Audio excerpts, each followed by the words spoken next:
Hello friends, मैं Praveen Singh chemistry classes में आप सबका स्वागत करता हूं। बच्चों, पिछले लेक्चर में हमने आपको कोलराउस के नियम पर आधारित न्यूमेरिकल को सॉल्व कराया था। आशा करता हूं कि आपको समझ में आ गया होगा। आज मैं फिर से आपके सामने नष्ट इक्वेशन पर आधारित कुछ न्यूमेरिकल लेकर के उपस्थित हुआ हूं। ये जो न्यूमेरिकल है यूपी बोर्ड में कई बार आया है, हर बार आता है। सभी बच्चे तैयार हो जाएं, कापी और पेन को बेटा ले लीजिए। जो भी इम्पोर्टेंट प्रॉब्लम हम बताएं उसको आपको नोट करना है। नोट करेंगे तो ज़बरदस्त कॉन्फिडेंस बढ़ेगा, आप बहुत ही बेहतर करेंगे। इस समय हम जो है इलेक्ट्रोकेमिस्ट्री में न्यूमेरिकल को सॉल्व करा रहे हैं। इलेक्ट्रोकेमिस्ट्री में हमने आपको कोलराउस का नियम, कोलराउस के नियम पर आधारित प्रश्नों को सॉल्व कराया। आज नष्ट इक्वेशन, जो कि बहुत ही इम्पोर्टेंट टॉपिक है, फिजिकल केमिस्ट्री का बहुत ही इम्पोर्टेंट टॉपिक, हर बार यूपी बोर्ड में या कंपटीशन में यहाँ से बेटा प्रॉब्लम आता है। आज मैं नष्ट इक्वेशन पर आधारित प्रॉब्लम लेकर के आपके सामने उपस्थित हुआ हूँ। तो बेटा तैयार है सभी लोग? तैयार है ना?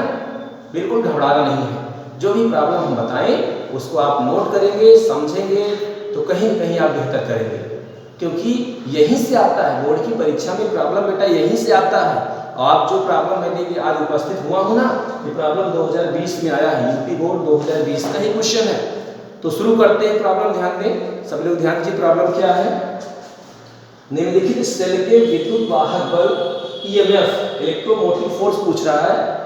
निम्नलिखित सेल के विद्युत वाहक बल ईएमएफ की गणना करना है, जबकि जो कैडमियम है उसका ये जो सेल है ना, सेल माने कैडमियम और जो सिल्वर है, तो सेल समीकरण दिया हुआ है बेटा। और इसमें हमको करना क्या है? अर्ध अभिक्रिया के मानक अपचयन विभव का मान सबका दिया हुआ है, ईएमएफ निकालना है। ध्यान दें, किसी भी सेल अभिक्रिया में, सेल अभिक्रिया माने ऐसी अभिक्रिया जिसमें एक साथ ऑक्सीकरण भी हो, अपचयन भी हो, ऐसी अभिक्रिया को बेटा हम सेल अभिक्रिया के नाम से समझते हैं। आप देखेंगे कि अभिक्रिया में आधा पोर्शन का ऑक्सीडेशन होगा, आधे पोर्शन का रिडक्शन होगा, उसी को हम रिडक्स कहते हैं। अर्ध अभिक्रिया में ऐसी अभिक्रिया जिसमें ऑक्सीकरण भी हो, अपचयन भी हो, ऐसी अभिक्रिया को हम अर्ध अभिक्रिया, और ऐसा सिस्टम जो होगा उसी को हम सेल के नाम से जानेंगे। इसमें आप देखिए पूछ रहा है, ईएमएफ पूछ रहा है, विद्युत वाहक बल का मान बेटा पूछ रहा है। क्या दिया है जरा देखिए, ये जो रिएक्शन दिया हुआ आप यहाँ देख सकते हैं। जो कैडमियम है वो क्या हो रहा है? इसका ऑक्सीडेशन हो रहा है। जो कैडमियम है इसका ऑक्सीडेशन हो रहा है, और जो सिल्वर है उसका रिडक्शन हो रहा है। इलेक्ट्रॉनों का लॉस होना बेटा हमने बताया था, ऑक्सीडेशन है, ऑक्सीकरण है। इलेक्ट्रॉनों का गेन होना क्या है? रिडक्शन है। आधे पोर्शन का ऑक्सीकरण हो रहा है, आधे पोर्शन का अपचयन हो रहा है। तो पूछ क्या रहा है? ईएमएफ का मान पूछ रहा है। और आपको बता दें, आपको जो ईएमएफ होता है उसको लिखते हैं E0 सेल। ये बराबर हो जाएगा बेटा E0 OP plus E0 RP के बराबर होगा। ईएमएफ निकालने का फार्मूला होता है, जो विद्युत वाहक बल होगा बेटा वो क्या होगा? जो सेल दिया है ऑक्सीडेशन पोटेंशियल और रिडक्शन पोटेंशियल का जो मान होगा उसको जैसे ही इस फार्मूले में रखेंगे, ईएमएफ का मान हम निकालेंगे। ईएमएफ को हम E0 सेल से हम डिनोट करते हैं। E0 सेल बराबर हो जाएगा बेटा E0 OP plus E0 RP।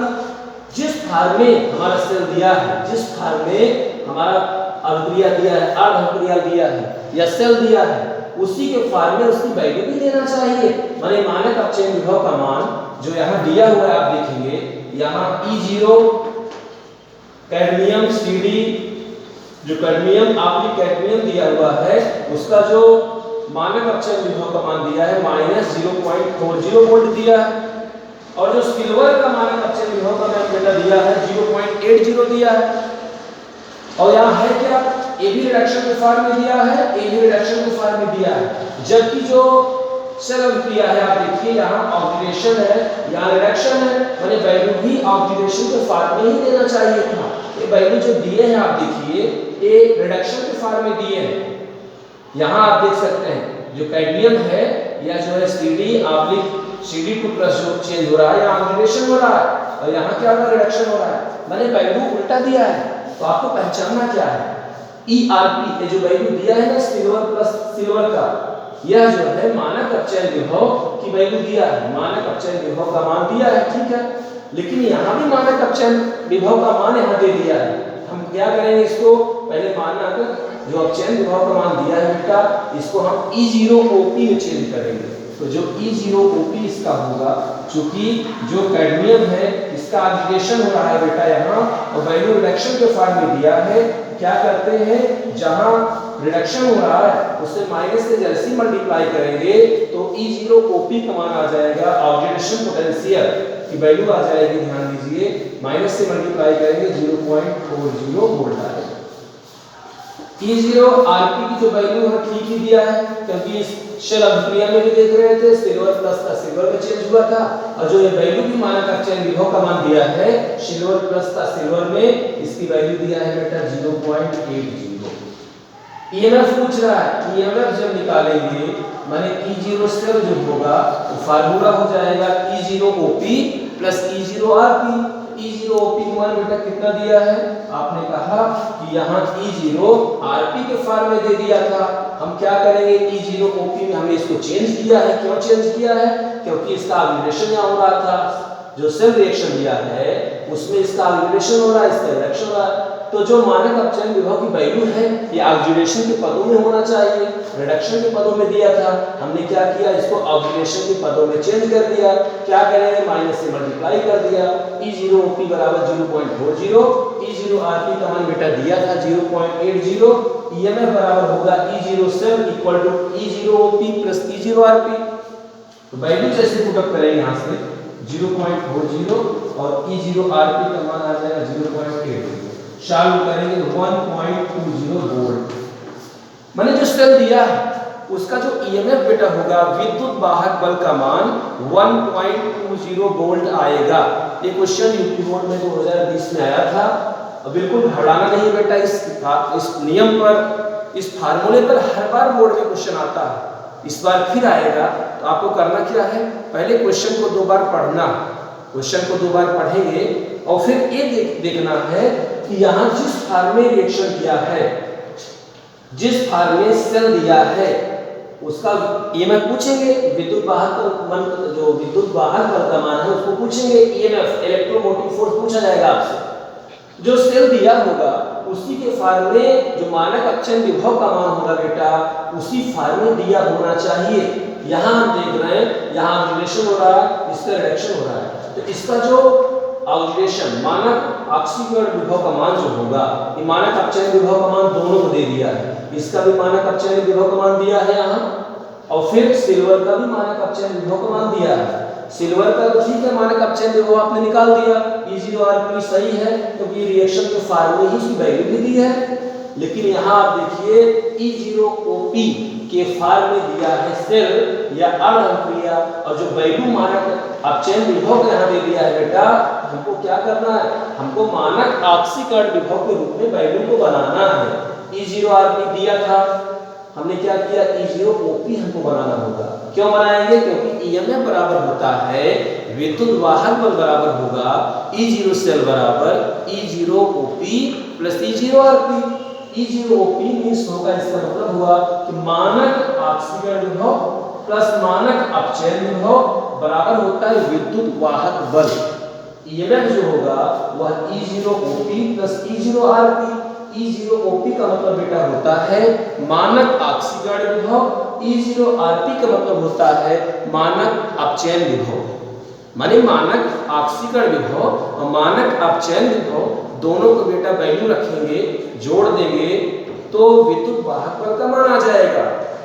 इस प्रॉब्लम को देने का मतलब ये हुआ बेटा, कंफ्यूजन की स्थिति होती है कि यहाँ सेल को दे दिया, इसका ऑक्सीडेशन हो रहा है, इसका रिडक्शन हो रहा है, लेकिन चालाकी ये करते हैं, प्रॉब्लम में पूछा जाता है तो मानक अपचयन विभव दोनों को दे देते हैं, जबकि अपचयन तो इसका हो रहा है, इसका तो ऑक्सीकरण हो रहा है, लेकिन करते क्या है, मानक अपचयन विभव माने E0RP का मान देते हैं दोनों के लिए, जबकि यहाँ रिडक्शन हो रहा है E0RP इसके लिए तो ठीक है, लेकिन यहाँ तो ऑक्सीडेशन हो रहा है, तो उसको क्या करते हैं, E0RP इसका भी देते हैं, हमको E0OP बनाना है, क्योंकि यहाँ ऑक्सीकरण हो रहा है तो मानक जहां ऑक्सीकरण हो उसके मानक ऑक्सीकरण विभव का मान हमको चाहिए, जहां अपचयन हो उसके मानक अपचयन विभव का मान हमको चाहिए, क्योंकि जब दोनों बेटा ऐड करेंगे तभी विद्युत वाहक बल का मान आएगा। ठीक है ना, बहुत आसान है, घबराना नहीं है। जो भी सेल रिएक्शन बेटा दिया हो आप पहचान लीजिए किसका ऑक्सीकरण हो रहा है, किसका अपचयन हो रहा है, उसी के फॉर्म में मानक विभव की वैल्यू उसी के फॉर्म में चाहिए। जिसका ऑक्सीकरण हो रहा है बेटा उसके मानक ऑक्सीकरण विभव का मान, जिसका अपचयन हो रहा है उसके मानक अपचयन विभव का मान आप निकालिए। यहाँ दोनों मानक अपचयन विभव दिए थे तो क्या करेंगे, माइनस से मल्टीप्लाई करेंगे इसमें, तो मानक ऑक्सीकरण विभव यहाँ हो गया, मानक अपचयन विभव तो दिया ही है, आराम से ऐड करें आंसर आ जाएगा। माने जिस फॉर्म में सेल रिएक्शन बेटा दिया हो उसी फॉर्म में हमको अपचयन विभव या मानक विभव का मान चाहिए। यदि ऑक्सीकरण विभव दिया है तो मानक ऑक्सीकरण की वैल्यू चाहिए, अपचयन दिया है बेटा रिएक्शन में रिडक्शन हो रहा है, हमको मानक अपचयन विभव का मान निकालना है। यहाँ दोनों मानक अपचयन विभव का मान दे दिए थे, हमको करना क्या है, इसका मानक ऑक्सीकरण विभव निकालना है क्योंकि यहाँ ऑक्सीकरण हो रहा है, इसका जो है मानक अपचयन विभव निकालना है क्योंकि यहाँ रिडक्शन हो रहा है। मानक अपचयन विभव तो सिल्वर प्लस का सिल्वर में दिया था, अच्छी बात है, लेकिन यहाँ गड़बड़ कर दिया था, कैडमियम का जो है दे दिया था क्या, रिडक्शन दिया है, E0 Rp की वैल्यू दिया था, जबकि यहाँ ऑक्सीडेशन हो रहा है। मानक ऑक्सीकरण विभव का मान यहाँ से निकालेंगे, कैसे निकालेंगे, मानक अपचयन विभव में माइनस से मल्टीप्लाई करते हैं बेटा तो मानक ऑक्सीकरण विभव की वैल्यू आ जाती है। ठीक है ना, समझ में आ रहा है ना, बहुत ही आसान है, बिल्कुल आपको घबराना नहीं है बेटा। करिए क्या, इसी नियम पर और प्रॉब्लम आप सॉल्व करिए, इस नियम पर प्रॉब्लम आना है, फिक्स है, आता है, तो बिल्कुल घबराना नहीं है बेटा। इस नियम पर माने नष्ट इक्वेशन जो नष्ट समीकरण से रस में आपके यहाँ उसी पर आधारित प्रॉब्लम है। विद्युत वाहक बल माने सेल रिएक्शन दिया रहेगा, आपको विद्युत वाहक बल EMF पूछा जाएगा, इसी नियम से आपको लगाना है। बहुत ही आसान है, बस थोड़ा सा प्रैक्टिस करना होगा, प्रैक्टिस करेंगे तो आप बहुत ही बेहतर करेंगे। ठीक है बेटा, समझ रहे हैं ना, सब लोग बार बार लगाइए, आंसर ले लीजिए, आंसर लीजिए, प्रैक्टिस करिए, आप देखेंगे तो हर बार बोर्ड की परीक्षाओं में इस नियम पर प्रॉब्लम आते आए हैं, फिर आएंगे। क्या करना है उसके लिए, प्रैक्टिस करना है, क्वेश्चन को लिखेंगे, समझेंगे, और इस नियम पर आज सब लोग 3-4 प्रॉब्लम सॉल्व करिए, बुक में दिया हुआ है, प्रॉब्लम सॉल्व करेंगे तो कॉन्फिडेंस बढ़ेगा। शॉर्टकट नहीं है, सफलता का कोई शॉर्टकट नहीं है, उसके लिए करना क्या आपको है, आपको प्रैक्टिस करना होगा, क्वेश्चन को लगाना होगा, बार बार बेटा प्रैक्टिस करेंगे तो आपका जो कॉन्फिडेंस लेवल है वो बढ़ जाएगा। तो क्वेश्चन को जैसे ही देखेंगे आप समझ जाएंगे इसमें कुछ है ही नहीं, बस करना क्या है, ऑक्सीकरण जिसका हो रहा है, जिसका ऑक्सीडेशन हो रहा है उसके मानक ऑक्सीडेशन पोटेंशियल की वैल्यू चाहिए, जिसका रिडक्शन हो रहा है उसका स्टैंडर्ड रिडक्शन पोटेंशियल की वैल्यू चाहिए, दोनों को ऐड कर दीजिए, EMF आ गया, विद्युत वाहक बल ऐसे ही निकालते हैं। समझ में आ रहा है बेटा, बोर्ड की परीक्षाएं बहुत ही नजदीक हैं, अब क्या करना है, प्रैक्टिस करना है, केमिस्ट्री में खूब प्रैक्टिस करिए। आपको हम बता दें पूरा ऑर्गेनिक केमिस्ट्री हमने यूट्यूब पे डाल दिया है, वीडियो उपलब्ध है, आराम से वहां जाइए, आप देखिए, हमने पूरा प्रयास किया है कि आपका अच्छा हो, चाहे अल्कोहल हो, चाहे बेटा एल्डिहाइड कीटोन हो, चाहे फिनाल हो, हाइड्रो एल्केन से लेकर के इस समय हम फिजिकल केमिस्ट्री में जो इम्पोर्टेंट न्यूमेरिकल हैं उसको सॉल्व कर रहे हैं। विलियन हमने सॉल्व कराया पूरा, इलेक्ट्रोकेमिस्ट्री सॉल्व हम कर रहे हैं, एक एक न्यूमेरिकल आपको हम समझा रहे हैं, आने वाले टाइम में अनसॉल्व को भी हम हल कराएंगे। बस आप विश्वास बनाए रखिए, हमारा सहयोग करते रहिए। हम चाहते हैं जो बच्चे हमारे चैनल से बेटा नहीं जुड़े हैं वो भी हमारे चैनल से जुड़े, और आपको करना क्या है, वीडियो को बेटा शेयर करिए, अपने दोस्तों को बताइए कि Praveen Singh chemistry classes unsolve को भी सॉल्व कराने चल रहे हैं, पूरा अनसॉल्व को हम सॉल्व कराएंगे और आप देखेंगे कहीं न कहीं आपका फायदा होगा। हम चाहते हैं और बच्चे भी हमारे चैनल से जुड़े, आपका सहयोग चाहिए। ठीक है बेटा, इसके बाद दूसरा प्रॉब्लम हम सॉल्व करने चल रहे हैं, एक प्रॉब्लम तो हो गया, अब दूसरा प्रॉब्लम हम सॉल्व करेंगे, तो तैयार रहेंगे सब लोग, बिल्कुल घबराना नहीं है। दूसरा प्रॉब्लम क्या है, देखिए सब कुछ वही है, थोड़ा सा अंतर है, क्वेश्चन का जो ट्रेंड है थोड़ा सा चेंज हुआ है। क्वेश्चन सभी बच्चे क्वेश्चन को नोट करें, ध्यान दें।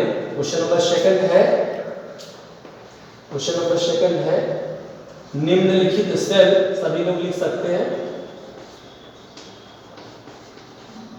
निम्नलिखित सेल के विद्युत वाहक बल की गणना कीजिए जबकि जो वैल्यू बेटा दिया है आप देखेंगे यहाँ से, जो सेल दिया है पहले सेल को लिखेंगे Zn oblique Zn2 plus oblique copper 2 plus oblique copper.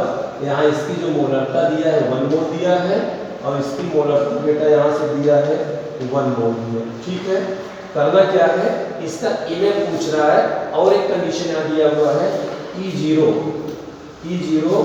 Zn oblique या ऐसे दिया है Zn2 प्लस ऑब्लिक Zn, इसकी वैल्यू दिया है 0.76 वोल्ट और फिर यहाँ से दिया है E0, यहाँ से दिया है कॉपर 2 प्लस ऑब्लिक कॉपर, इसकी वैल्यू बेटा दिया है 0.34 वोल्ट।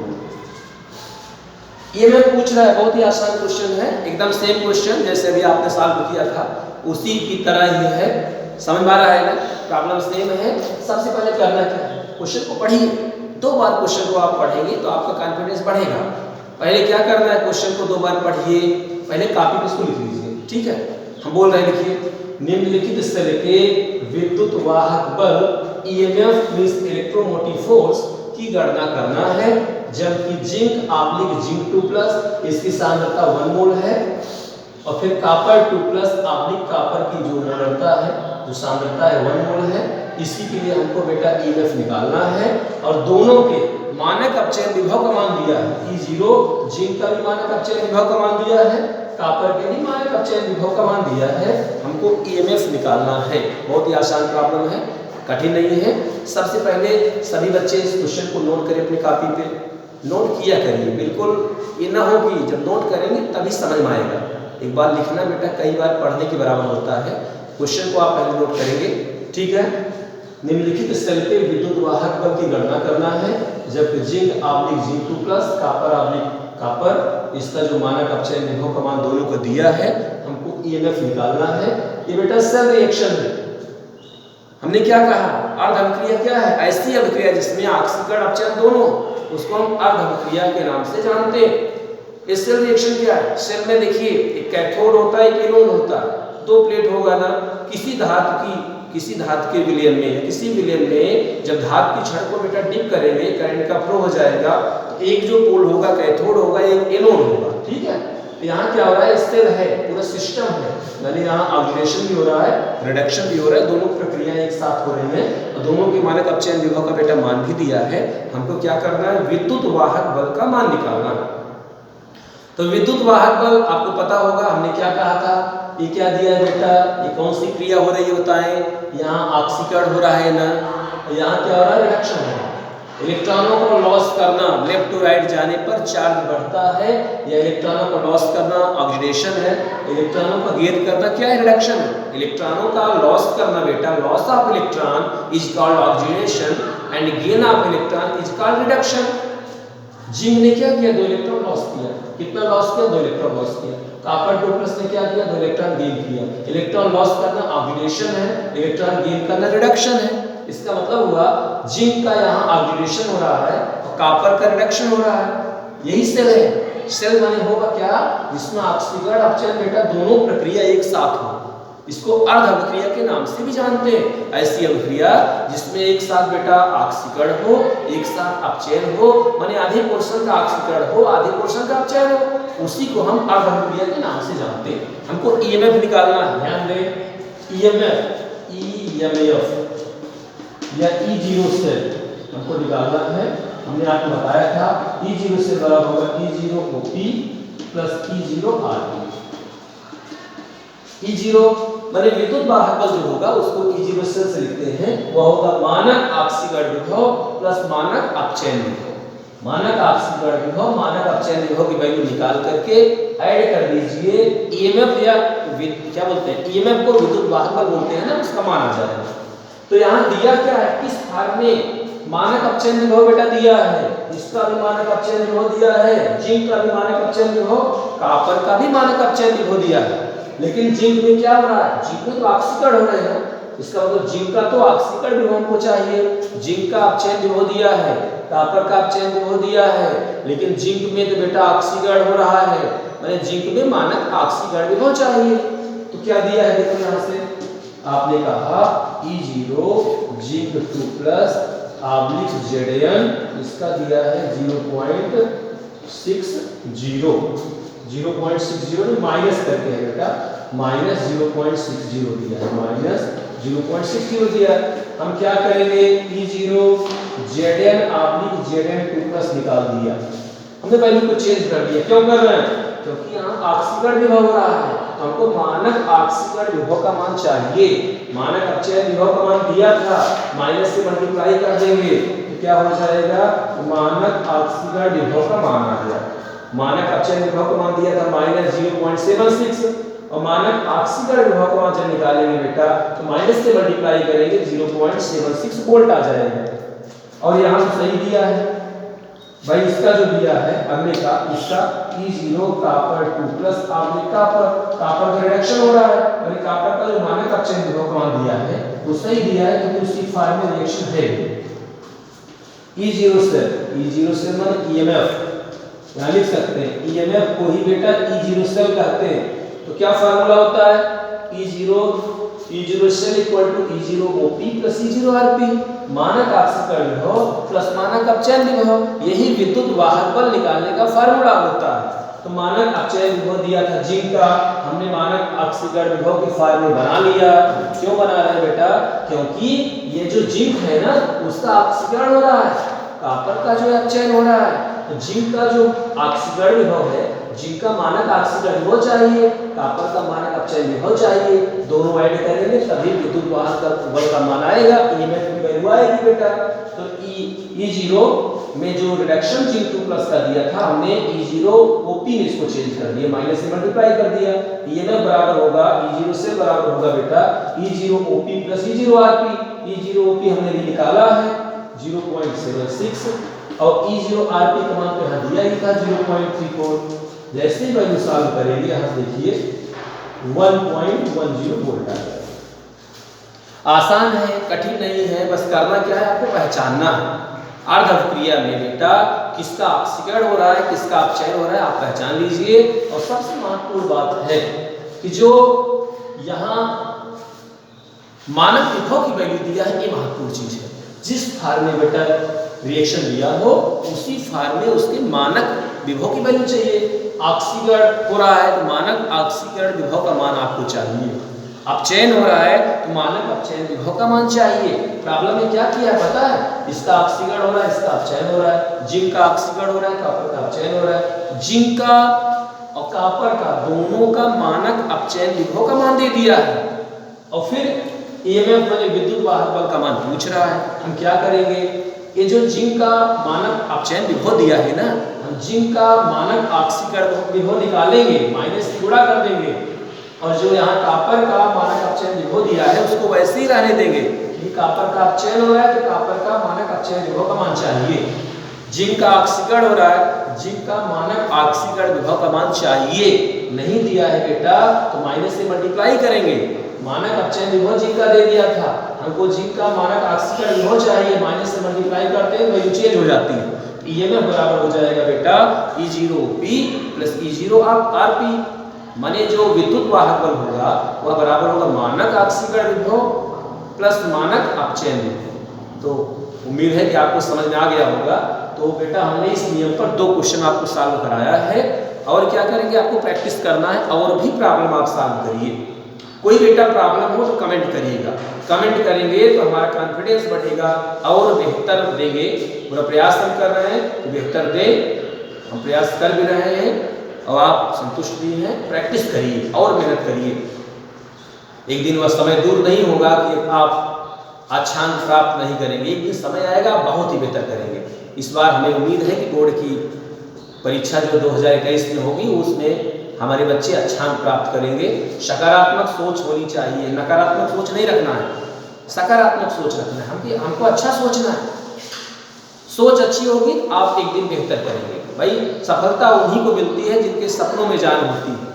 मेहनत करिए, सकारात्मक सोच रखिए, अच्छे बच्चों के साथ रहिए। नकारात्मक बच्चे जो आपके फ्रेंड हैं उससे दूरी बना दीजिए, बिल्कुल उनसे बात फालतू नहीं करना है। कुछ लोग नर्वस करते हैं, कहते हैं हमारी तैयारी हो गई है, बीच बीच में क्वेश्चन पूछते हैं, आप घबरा जाते हैं। ऐसे बच्चों से बच के रहिए। क्योंकि बोर्ड की परीक्षा आपको देना है। उनकी तैयारी पूरी हो गई तो उसी फालतू बात करने से कोई फायदा नहीं है। वो नर्वस करते, जो अच्छे बच्चे होते हैं वो बहुत इधर उधर नहीं करते। जिसके पास जितना नॉलेज होगा वो और पढ़ने के लिए परेशान होता है, जिसके पास बेटा कम जानकारी है वही ज़्यादा इधर उधर करते हैं। ये कहावत है, अध जल गगरी छलकत जाए। जिसके पास बेटा नॉलेज की कमी है वही बहुत कूदता है, जिसके पास नॉलेज है वो कूदता नहीं है।